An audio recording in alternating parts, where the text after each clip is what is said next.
Let's see then if we can summarise what we've learned against the bishop g5 system. Point number one, bishop g5 is very aggressive, but it does leave the squares d4 and b2 a little bit loose. So with our move c6, we are possibly preparing to bring our queen out to b6 to take advantage of this possibility, should white play carelessly. By far the most common move here for white is queen d2, perhaps preparing castling on the queen side and the king side pawn storm. The best way to dissuade white from castling is to play b5. And now white has a couple of choices. He can either play naturally with a move like knight f3, in which case we should respond in kind by developing our king side, castling and aiming for e5. Or, just dropping back, he can play super aggressively with f4, in which case pointed development is the order of the day with queen b6, knight f3 and then bishop g4. We've seen just how dangerous black's attack can get in this system.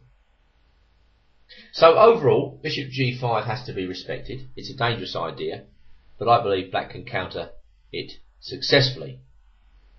Over the board, in the games of the average player, c6 will be a very good response.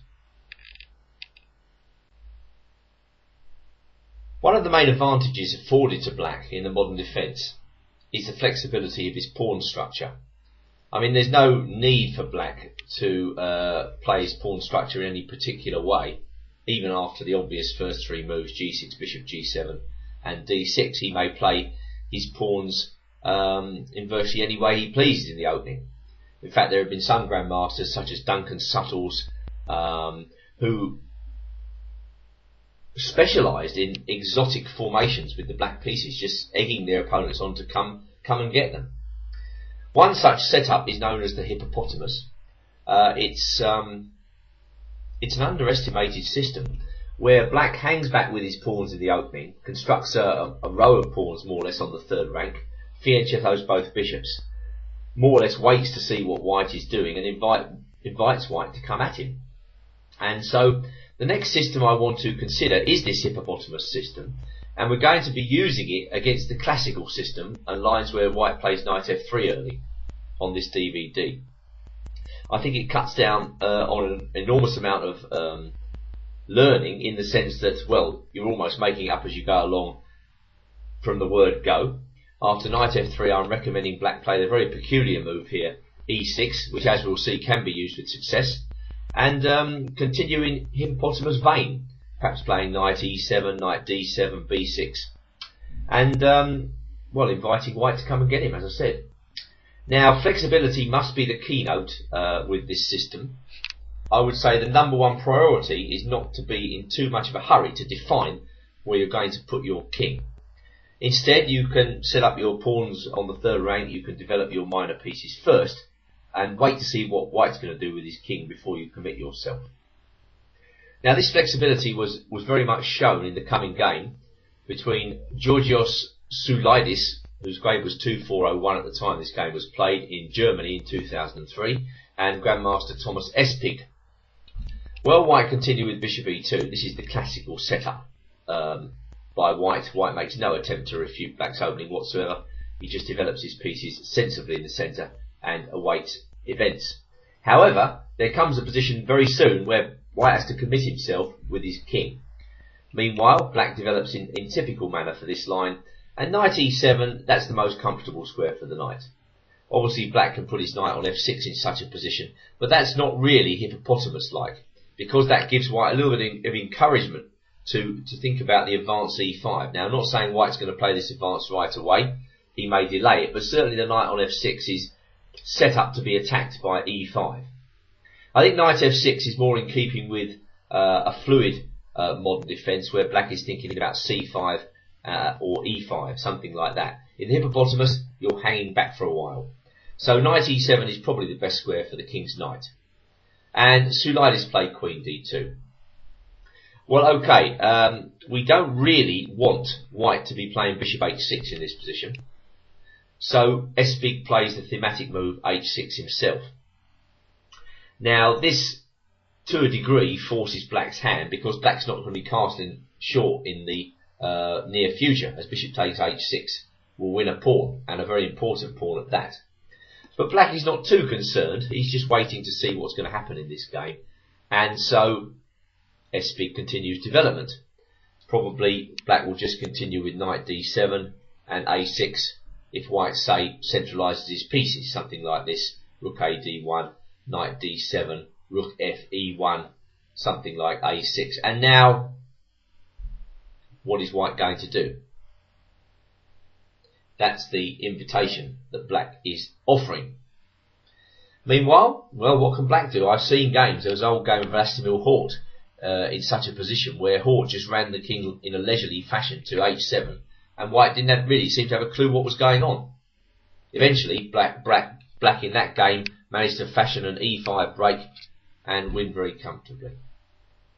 However, in our game, white tries to force the pace very early by pushing the pawn to d5, and black blocks.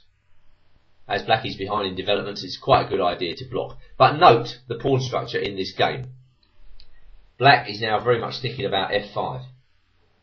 You wouldn't get this opportunity normally in the classical system, but f5 I think would be a good move if it was allowed to be played here. There's no knight g5 because h6 covers that square. Of course, knight g5 will be coming into the e6 square. Whenever black plays f5 in the King's Indian or the modern defence, he's always got to be alert to that possibility.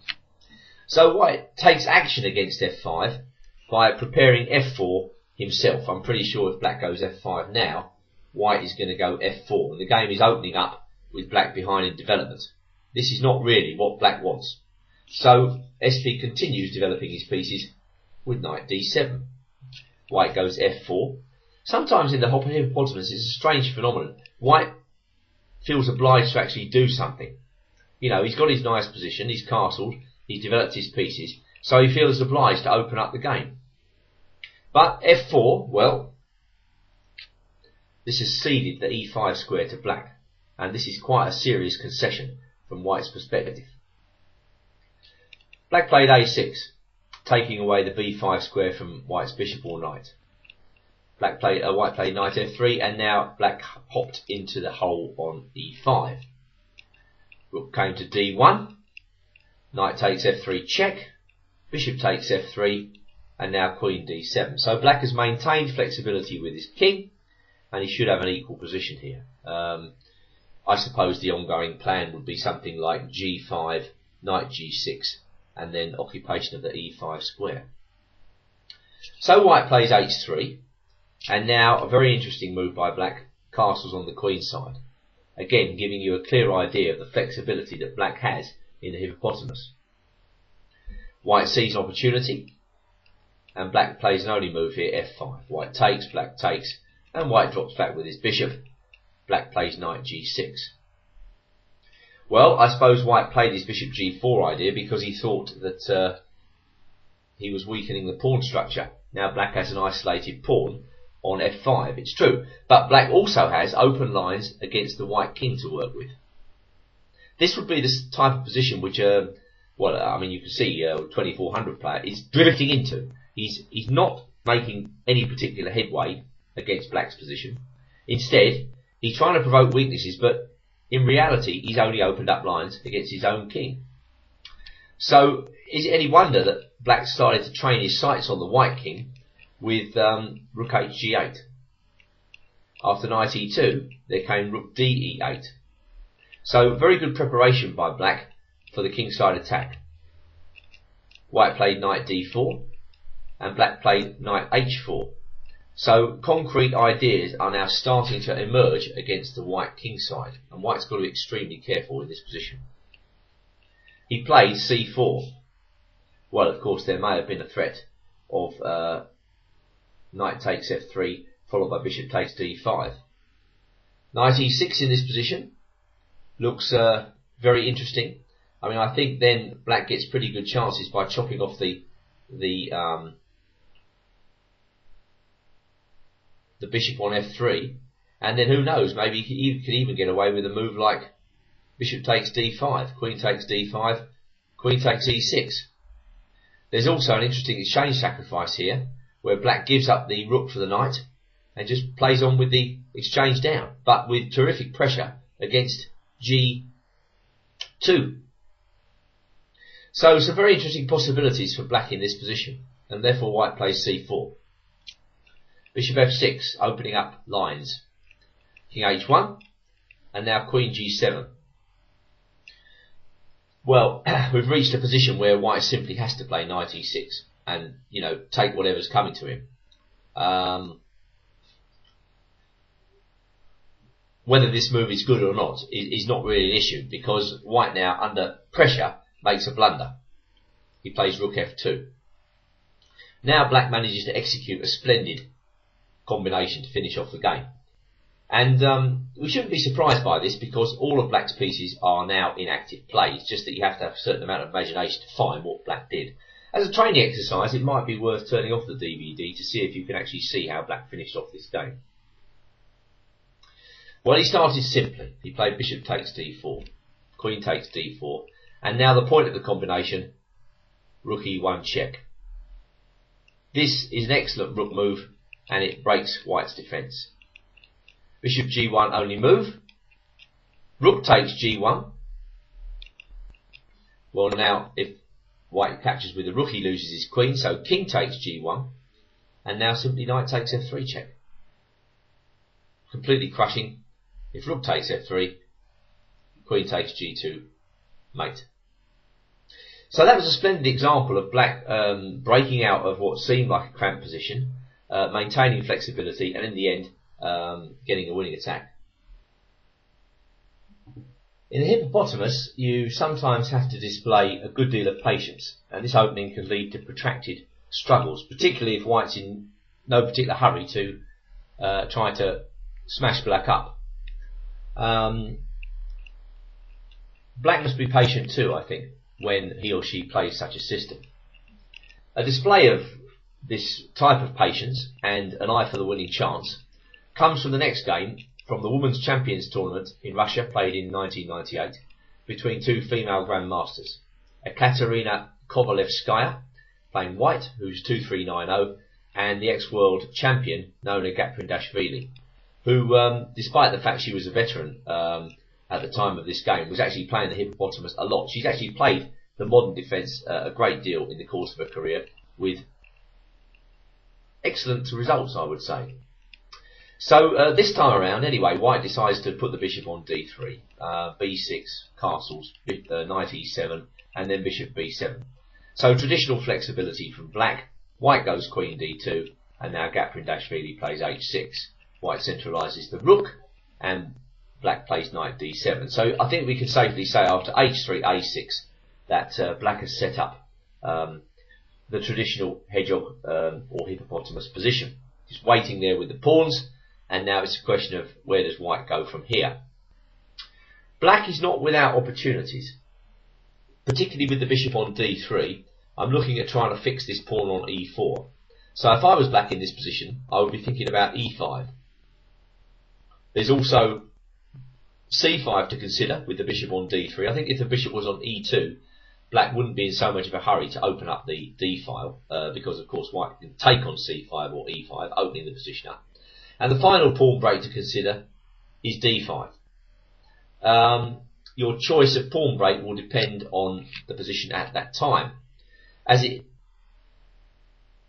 turns out, after knight h2, and that's a clear sign that white's intending moves like f4 or knight g4, Gaprindashvili decides to hit in the centre immediately with c5. She's seen the knight drifting away from the defence of d4, and so she attacks that square.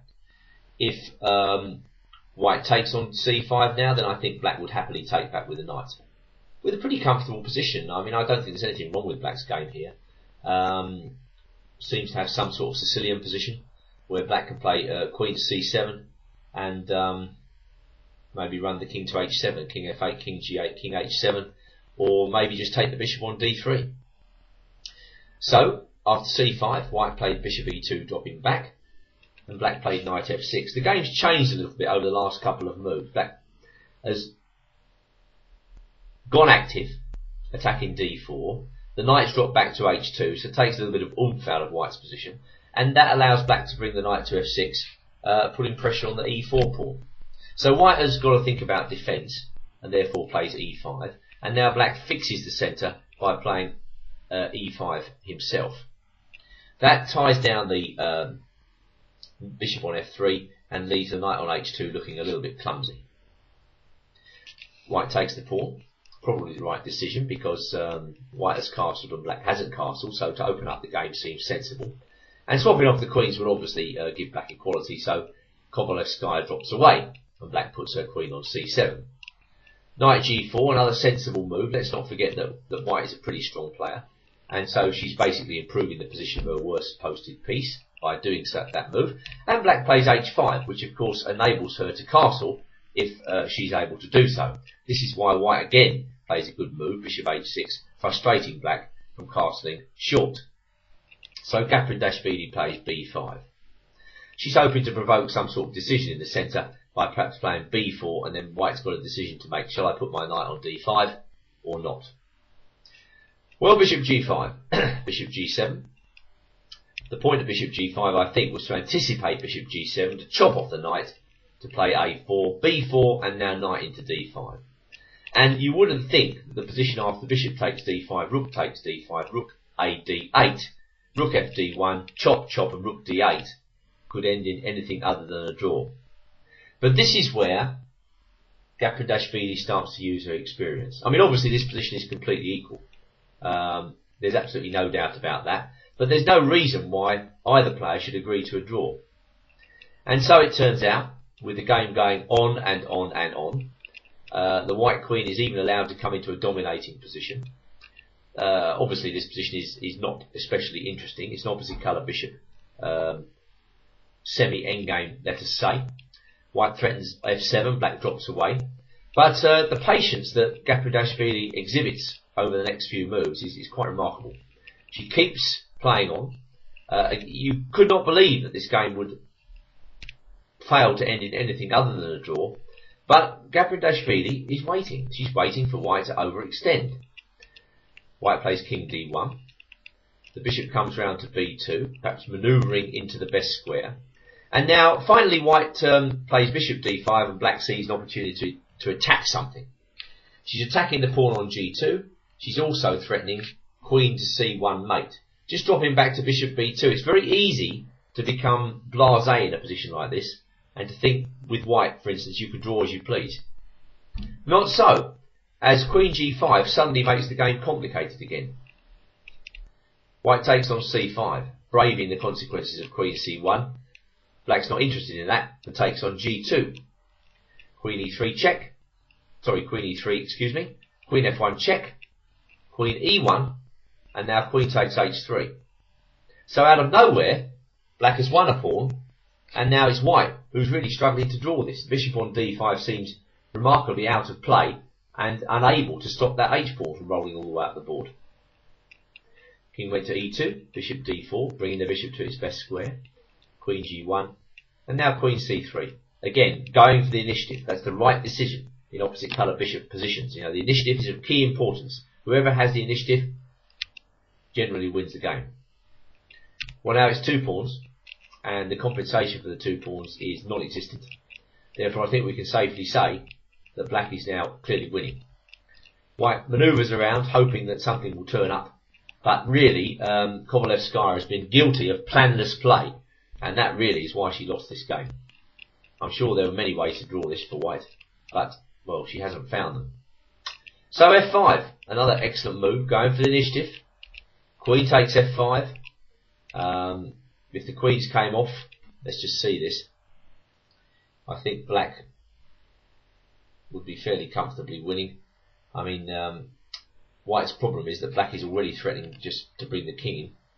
Perhaps king up to f4, pawn up to e4, and the h-pawn starts to roll. In the long run, I don't see white preventing this plan from taking place. So king g2, king f6, queen e2, queen f4. Eventually the kingside pawns are going to start rolling. This is when white will really start to feel the heat. There's a lot of toing and froing, as there normally is in endgames of this type. Not a lot going on. Basically black wearing white down. Positions like these make chess a very unpleasant experience, because you know in the end black is just going to find the best way to get the kingside pawns rolling, and once they start rolling, you've had it. So again, there's a lot of toing and throwing here. White's queen even reaches what seems to be a decent square, but there's nothing really going on in this position. King h3, king g5, king g2, queen b6, king g3, and now a very nice move. Bishop takes h2 check, queen takes f2, h4 check, king f3, and now king f4. Black sacrifices the bishop in order to reach a winning endgame. It's noticeable how the white bishop is completely trapped out of the game here. So bishop c4, h2, king g2, king e3. Very interesting ideas by black here. Obviously, if king takes f2, we can go king f2, and white will lose the upcoming king and pawn ending.